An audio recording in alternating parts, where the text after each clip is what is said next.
listening to the Identity at the Center podcast. This is the show that talks about identity and access management and making sure you know who has access to what. Let's get started.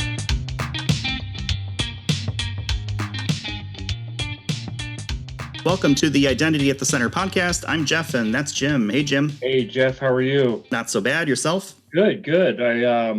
My little piece for today is a little look behind the curtain, which just is basically for each episode, we do a preparation session. So we meet with all of our guests just to go over kind of what we're going to talk about, et cetera, et cetera. So one of the things that came out in our discussion with one of our guests, we had two guests today, but one of our guests, Kelvin, is that he had been to Augusta, Georgia, which is where I live. Augusta, Georgia is the home of the U.S. Army Cyber Command. And so that part was interesting. But to me, what was more interesting was that he said we have some very good watering holes, which I agree with. And, we're not going to talk about all those details on the call today or on the podcast today, but certainly I agree with Kelvin on that. It is a very small world, and it is important to know where you can get a quality beverage to address any potential thirst issues that may arise. This is an important thing. You got to stay hydrated, right? So I can support that. Why don't we just dive right into it, because we do have a couple guests, and one of them is Kelvin Coleman. He's the executive director of the National Cybersecurity Alliance. Welcome, Kelvin. Thanks a lot, Jeff. Really great to be here with you, Jim and Julie. And yes, maybe another podcast to talk about the Augusta watering holes. We can do that. And yeah, you referenced our other guest, Julie Smith, who is making her second appearance, gracing us with her presence on the Identity at the Center podcast. She's the executive director of the Identity Defined Security Alliance. Welcome, Julie. Jeff and Jim, always a pleasure to be with you, and thanks for inviting me back. Anytime, and hopefully we might hear an appearance from Sly the Cat. We'll see if he will, deem us worthy of making an appearance via probably Julie's special microphone that she's probably got set up just for him, I bet. Exactly, the Sly Cam. So why don't we start with where we normally start, and that is how did you get into the IAM space or InfoSec area? Julie, why don't we start with you? I know we've been on the show before. For those who didn't catch that, how did you get into the IAM space? Sure. So my career goes back more years than I'm willing to admit, and I started in technology with one of the, at the time, Big 8 accounting firms. And actually, I was in the software development organization. So that's sort of where I got my technology start. And then fast forward, again, a large number of years that we won't talk about. And I ended up at a little company based in Denver, Colorado called Ping Identity. And that's where I got my first entry into identity and access management. And that was in 2008. And spent some quality time there, learning about the industry and multiple roles. And then picked up the security side of my background at a company called Optiv. Again, headquartered here in Denver. And those two things together brought me to the Identity Defined Security Alliance, where I've been for full-time for the last 2 years, focused on this intersection of identity and security. So what is the Identity Defined Security Alliance? Can you just recap it for us in a nutshell? Sure. So the Identity Defined Security Alliance is a nonprofit organization, and we focus on educating and providing resources to primarily the security community about the importance of identity to security strategies. And so we have 26 member companies that cross the identity and security boundaries. And we also have 9 customer advisory board members who represent the practitioner community and sort of provide oversight to our vision, our mission, and help guide us. And we actually just announced a new customer advisory board member today, Bernard Diebecker, if I get that right, who is the chief enterprise security architect at Intuit. And so we're super excited to have him on board, and maybe at some point in time we can get him on your show. Sure. We're always happy to talk with folks in the IAM space. I think that's really what we're all about. Kelvin, why don't we pass it over to you? This is your first time on the show, so we're always interested to hear, how did you get into InfoSec and the IAM space? And is it something that you chose, or did you choose it? Well, Jeff, you point out it's the first time I'm on the show, and if I do a good job, maybe you invite me back. And if you don't invite me back, that tells me how I did. So it definitely chose me. I was staff director at the Department of Homeland Security for the President's National Security Telecommunication Advisory Committee, the NSTAC. And if you think about the red phone going from the White House to the Kremlin, kind of that lore.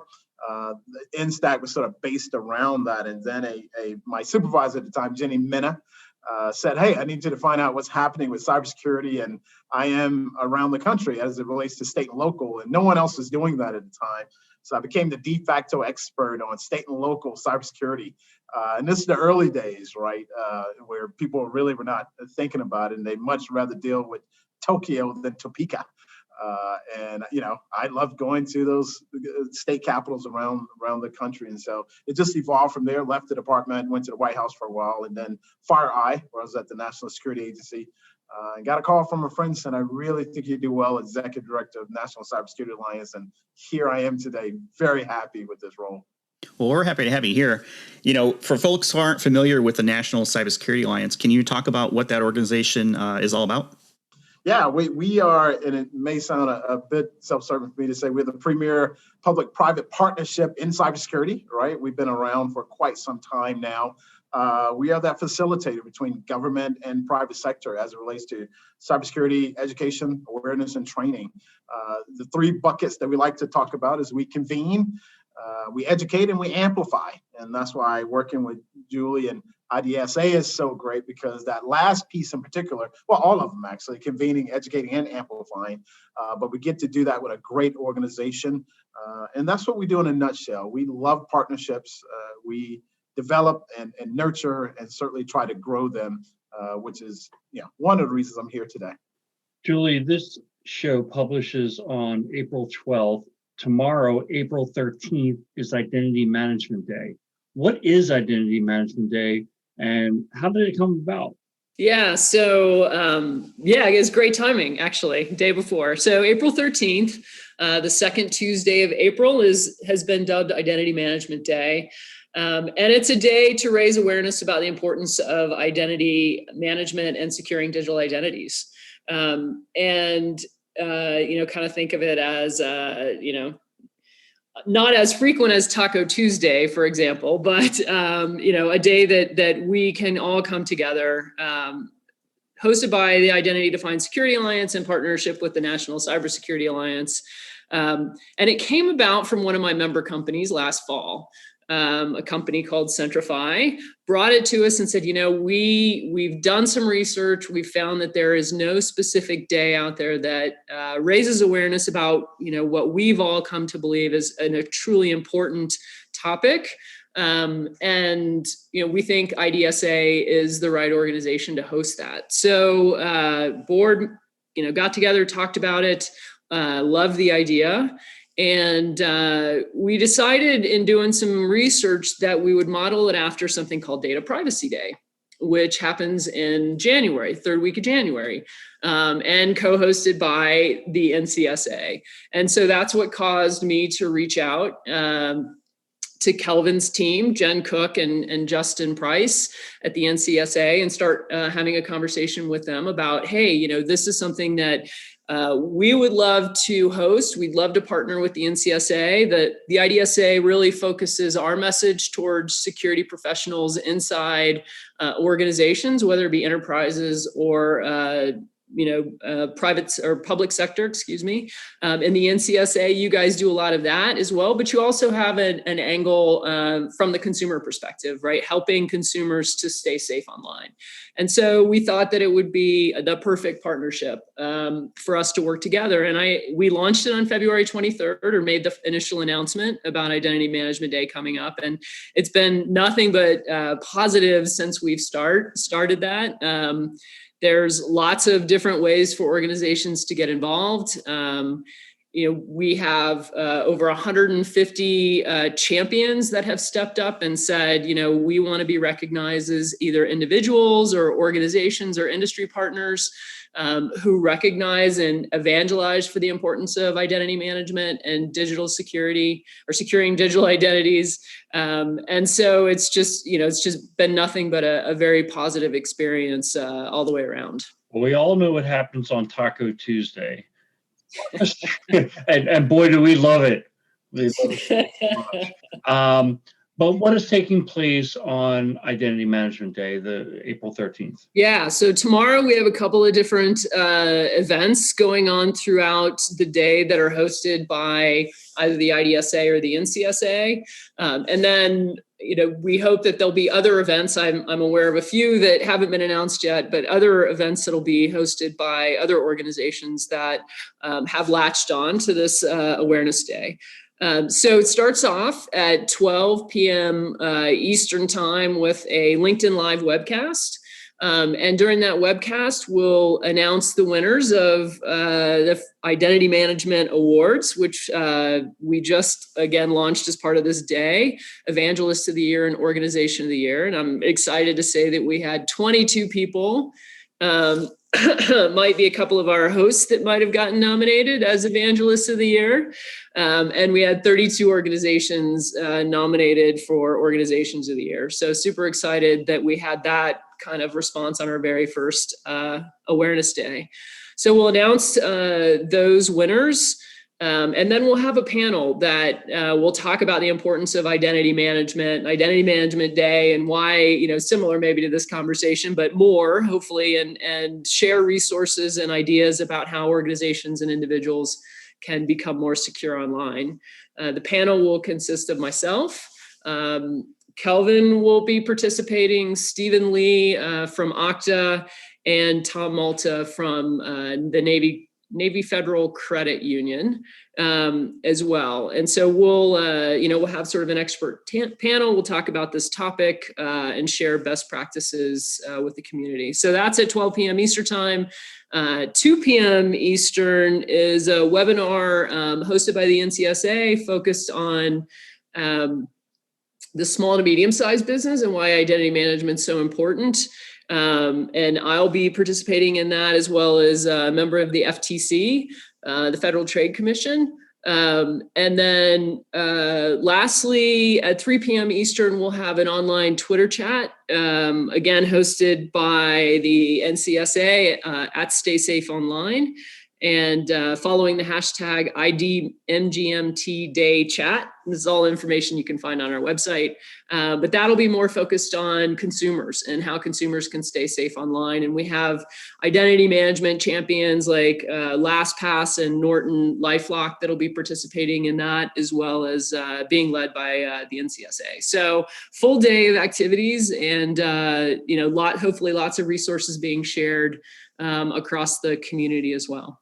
That's really awesome. So for those who nominated Jeff and I, thank you very much. And your checks are in the mail.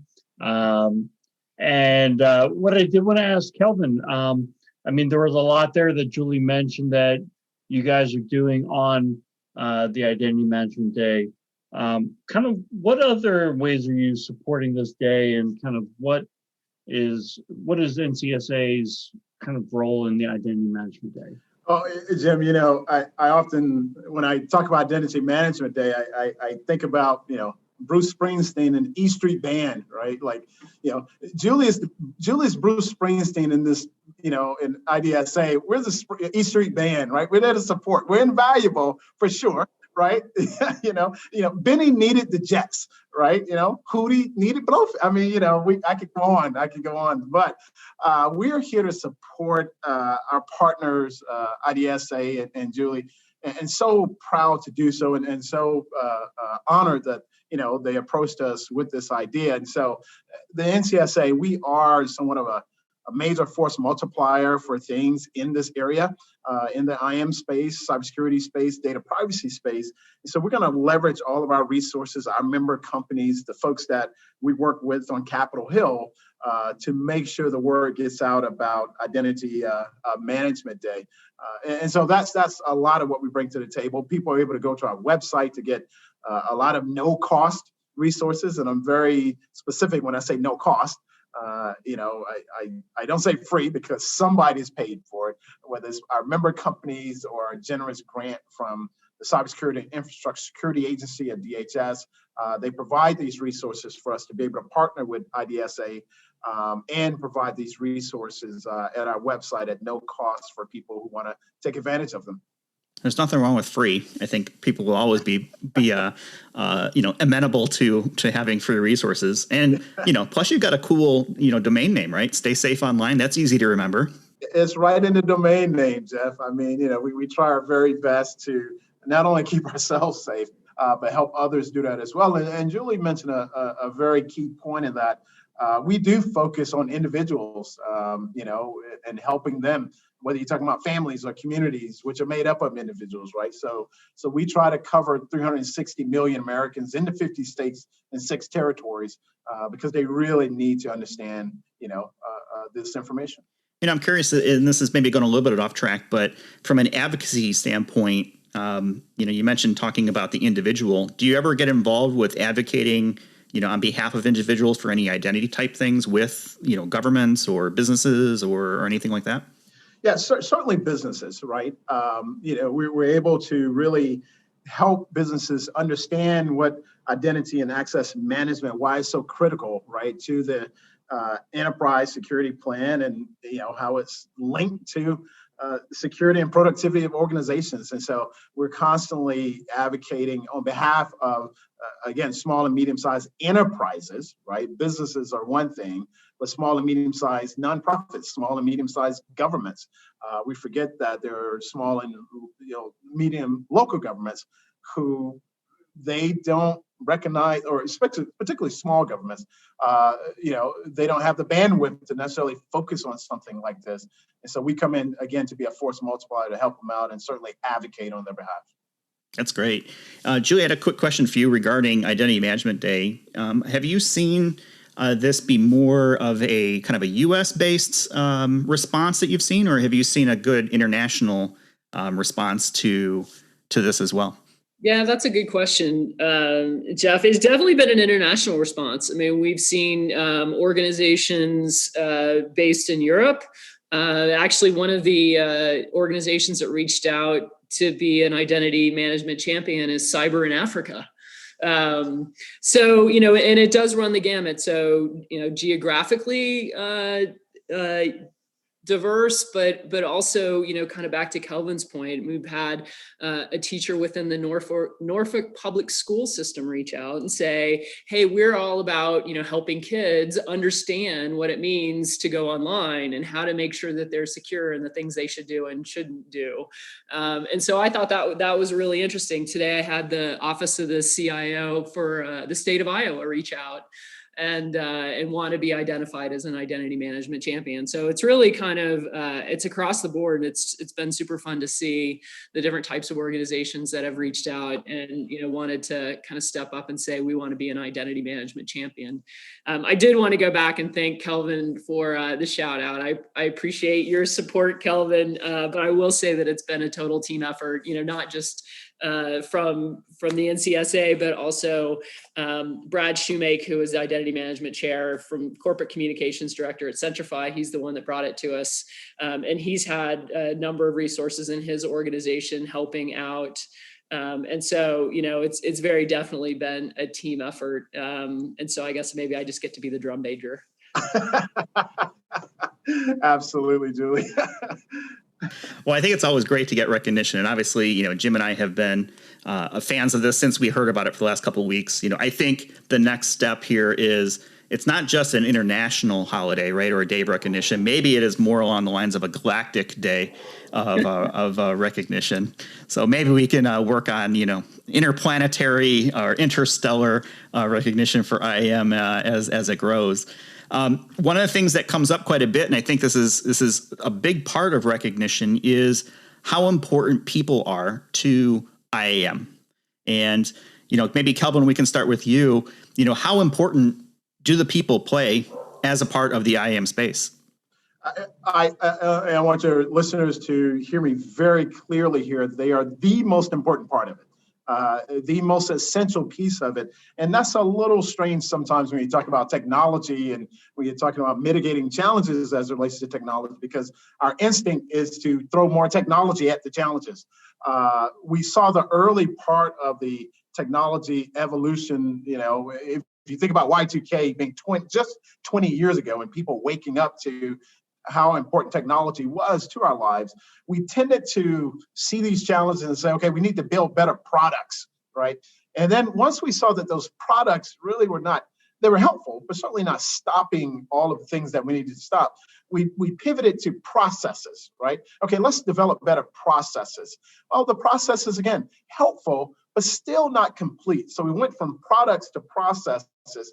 And then over the last couple of years here, it hasn't been long, over the last couple of years, that people have said, people, that's a pretty important part of it. And hardcore technologists, right, have now said, you know what, we really need to focus on people, human behavior. How do we, and not people as the problem, but people as the solution. And so celebrating the identity management practitioner is so very important and appropriate, because these are the people who are on the front line of this battle, right? You have different battle domains going on, but on this battlefront, these are the folks that we need to be celebrating, because they've been working in basically obscurity, doing a great job for many, many, many years now. And now we have an opportunity to bring some recognition to the very important role they have.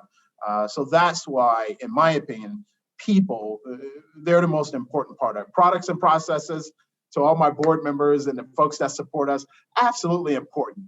But we have to do a better job of focusing on people. And I hope the identity management practitioner get that message on tomorrow. Yeah, and I think it's important too to talk about that recognition. A lot of times we'll go into an organization and you've got this, I like to call it a loose collection of IAM heroes that are making things happen, right? Despite all odds, they may be the glue that's kind of holding things together. And I think it's important to highlight some of those roles that are out there, because it is such a big part of an IAM program. Julie, what are your thoughts on it? Yeah, so I like to give a shout out to an organization that has emerged in the last couple of years, probably around the time we did, which is ID Pro, which is all about helping to create more identity and access management professionals and to educate those folks. And they're a great organization, and so I kind of have joked about Identity Management Day, and maybe it also becomes Hug Your Identity and Access Management Professional Day as well, because certainly back to Kelvin's point, those folks need recognition as well. And for the IDSA, we're focused on sort of turning security professionals into also identity and access management professionals as well. So by raising awareness that identity has shifted from this operational thing, and providing access for people to get to do their jobs, to really something that needs to be a core part of security, because identity is the easiest thing to get access to, and a hacker essentially just needs a valid credential in order to get into an organization and do some damage. So I completely agree about the people side, and hopefully everybody tomorrow will maybe virtually need to hug their identity and access management professional, since we're not back in an office quite yet. Our listeners are the IAM practitioners of the world. This day is for you. We just got a big pat on the back. But for those of us who are in leadership roles, and folks who work for us are on the front lines of making it happen, I think what we're all doing is we're consuming all this great information and then making it relevant for our organization and enacting those processes and technology that actually make IAM possible at scale, we're really doing something important, not only for our organizations, but for society as a whole. So this day is for us, and it's about time, I guess. But thanks for Julie and Kelvin for kind of leading and pulling this together for us.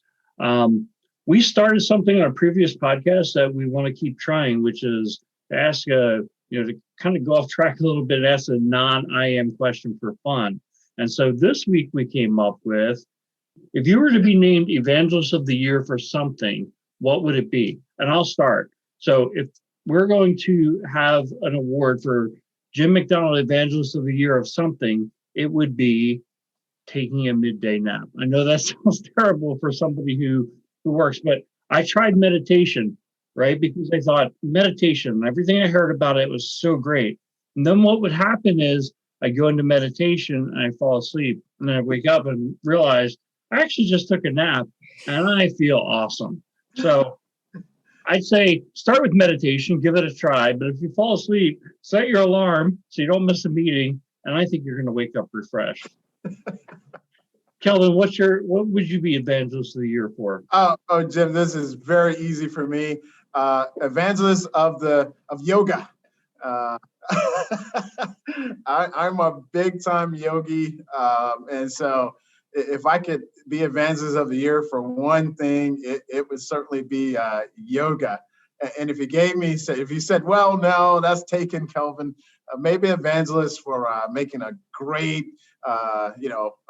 martini, dirty martini. So yeah, those two things. And by the way, with Tito's, good American vodka there. Vodka martini, then, yes. Yeah, absolutely. How about you, Julie? Nice. Yeah, so mine, I was thinking about this today. There's a couple things, but mine would probably be Evangelist, active travel Evangelist of the Year. So, and this is something obviously that I've missed quite a bit over the last year or so, but I, in the last probably 20 years, have taken about 11 trips, I guess, around the globe, which is cool, with a company called Backroads. So hopefully it's okay for me to give a little plug for Backroads, but they do an amazing job and sort of immerse you in an active way into a culture and into a country. And you get to experience it just in a very different way. It's typically, for me, it's on a bike. So I'm a cyclist. I like to bike, and it's just a super fun way to travel. And then at the end of the day, you've experienced this wonderful day and ridden on roads that most people aren't seen on, and then you can come and have a nap and have a martini. And I mean, it's an awesome way to spend a vacation. So I think that would be my award. How about you, Jeff? It sounds so cliche just because this is all I talk about. It's got to be like gadgets and doodads, I guess. I mean, I'm always playing around with something new. We talked about it in one of our previous episodes, the new microphone. I've got an audio mixer now. I mean, phones, laptops. I'm that nerd in the corner who is like, this is why I like Android over iOS, and this is why I like iOS over Android and Windows and Mac. I use it all. I have zero allegiance to any particular vendor. I just like the technology. So I guess I would be the evangelist for tinkering with, toys from that aspect. And Jim, I will point out, our audience, obviously, this is audio only, but I'm able to see Jeff's background. And yeah, that'd be appropriate for him. So for the audience, he's got all these gadgets behind him and his cool, super cool microphone. So yeah.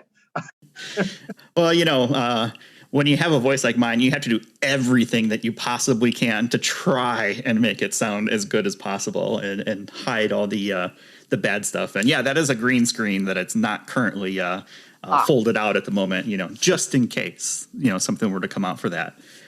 That's a really good question, Jim. Yeah, so I'm gonna go with gadgets. So we've got naps, yoga, active travel, and gadgets. I think we've got all the food groups covered. I mean, what else is there? Jeff, I liked it better when you turned to doodads. Doodad? Well, it's a highly technical term. You probably wouldn't get it.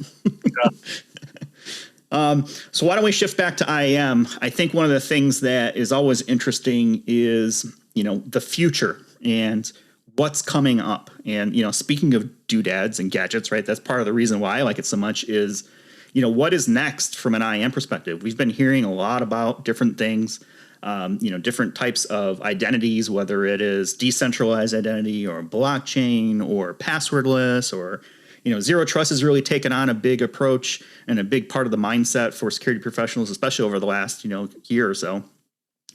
I'd like to understand, from Kelvin and Julie, and maybe we'll start with Kelvin, is, what do you see as being next from IAM? Where does it go from here? I'm going to totally borrow this from Julie, who just had a great thought about, I love the question, where do we go from here? I think we go from here, the basics.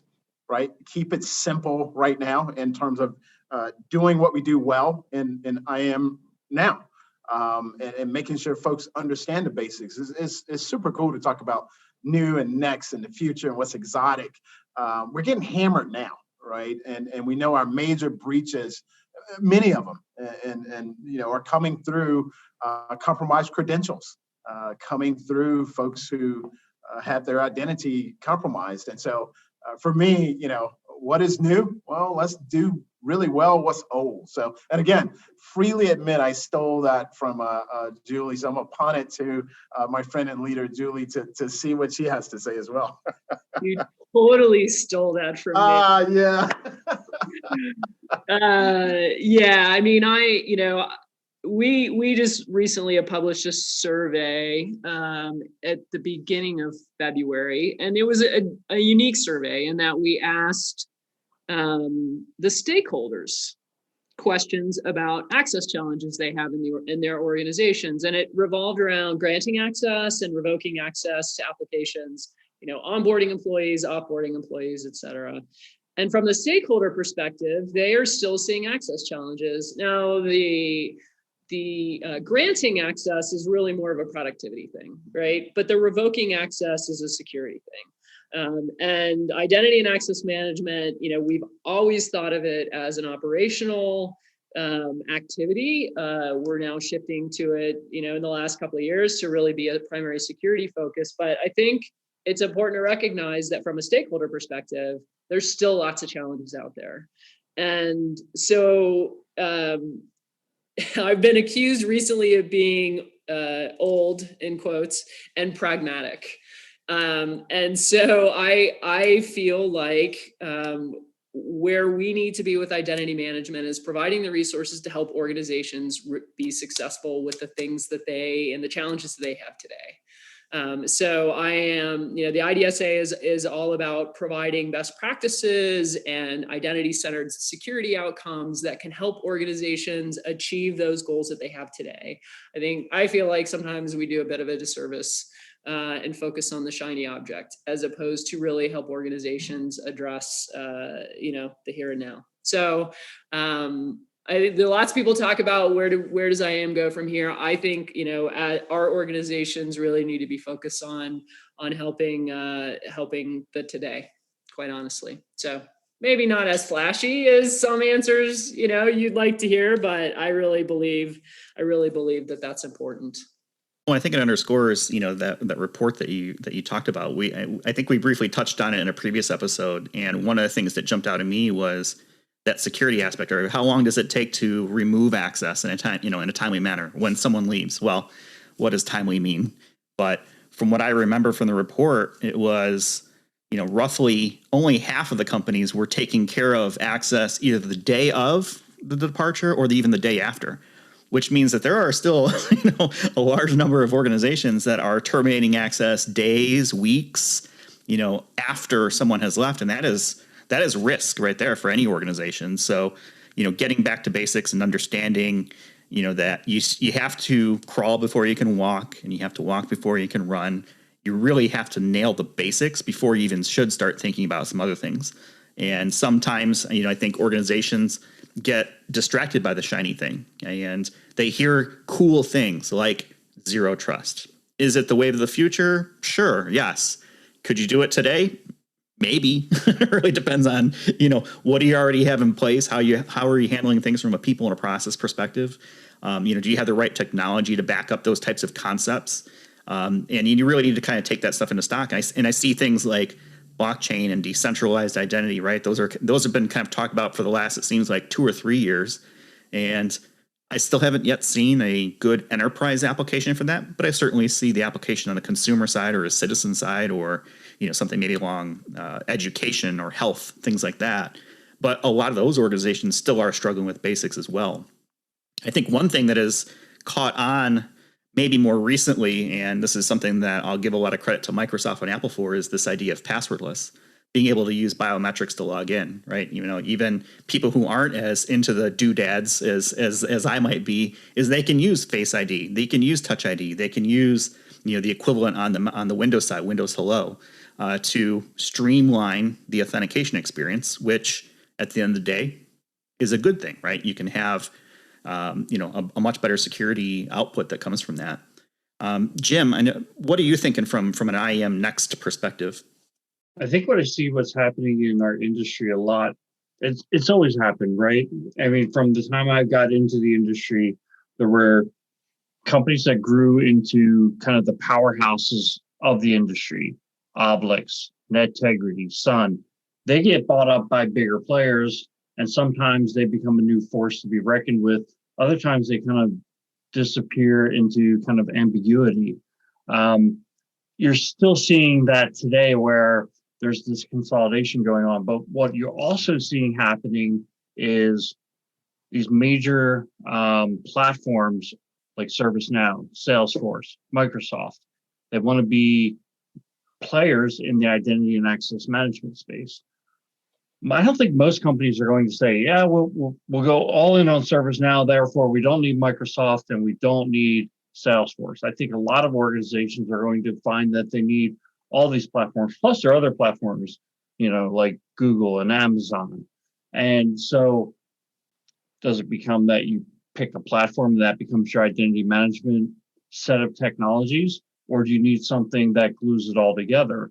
Some other, best of breed technology that glues it together, or does Oblix, Okta and Auth0, do they become like this new mega platform, which is kind of what the vision that they've started to paint? So I don't know the answer, but I think it's really interesting to watch as our industry continues to evolve in this way. And what I found over my 15 years plus in the industry is that each time these consolidations happen, it creates a gap and it creates an opportunity for a new business to grow out of nowhere and become a major force to be reckoned with. Yeah, we've certainly seen a lot of consolidation over the last few weeks, and I'm curious from the way that your organizations, Kelvin and Julia, kind of approach working with multiple vendors and multiple businesses, et cetera. What are some of the things that come to your mind when you see something like Okta making, I think it was $6 billion purchase, right, of Auth0, or CyberArk buying up a smaller or another IAM kind of company. How do you guys approach those types of events?